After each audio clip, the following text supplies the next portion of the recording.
સુરત શહેરમાં સતત વરસાદને કારણે નીચાણવાળા વિસ્તારોમાં પાણી ભરાવાની સમસ્યા યથાવત છે। ડુંબાલ વિસ્તારમાં ખાડીપુરના પાણીને કારણે છેલ્લા 3 દિવસથી સ્થિતિ કથળી છે। ડુંબાલ ફાયર સ્ટેશન પાસેના રસ્તાઓ પર ઘૂંટણસમાં પાણી ભરાઈ ગયા છે। રેસ્ક્યુ માટે નીકળતા ફાયરના જવાનોને પણ ફાયર સ્ટેશન સુધી પહોંચવા માટે ઘૂંટણસમાં પાણી પાર કરવાની ફરજ પડી રહી છે।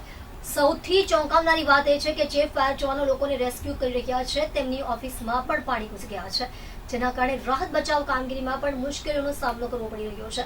છેલ્લા 3 દિવસથી ખાડીપુરના પાણી યથાવત છે। સતત રેસ્ક્યુની કામગીરીમાં અમે લાગેલા છીએ। વહીવટીતંત્ર દ્વારા ડુંબાલ વિસ્તારના લોકોને સાવચેત રહેવા અને જરૂર પડે તો તાત્કાલિક મદદ માટે સંપર્ક કરવાની સૂચના આપવામાં આવી છે।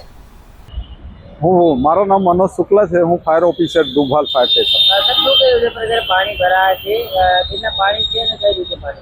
પાણી એટલે 2 ફૂટ જેવું પાણી થાય છે। આ ગટરિયા જે પૂર હોય, આ લિંબાયત મીઠી ખાડી જે લેવલ 8.5 ફૂટ ઉપર વધે ત્યારે આ ગટરનો પાણી લેવાનું બંધ થઈ જાય છે। એટલે આ ગટરનો પૂરનો પાણી પછી અહીંયા જ બધું ભેગા થાય છે। આ રોડ પર તકલીફ પડે છે જ્યારે પાણી ભરાતું છે, લોકો કેટલા પરેશાન થાય છે? લોકો એટલે પેલા 2 પાછળના જે રોડો છે એ પણ બંધ થઈ જાય છે।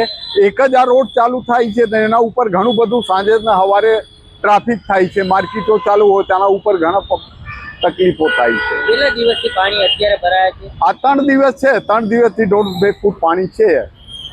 કેટલા ફૂટનું લેવલ થાય ખાડીનું જ્યારે પાણી આવે છે? 8.5 ફૂટના લેવલના ઉપર જાય એટલે ગટરનું પાણી લેવાનું ખાડી બંધ કરી દે છે।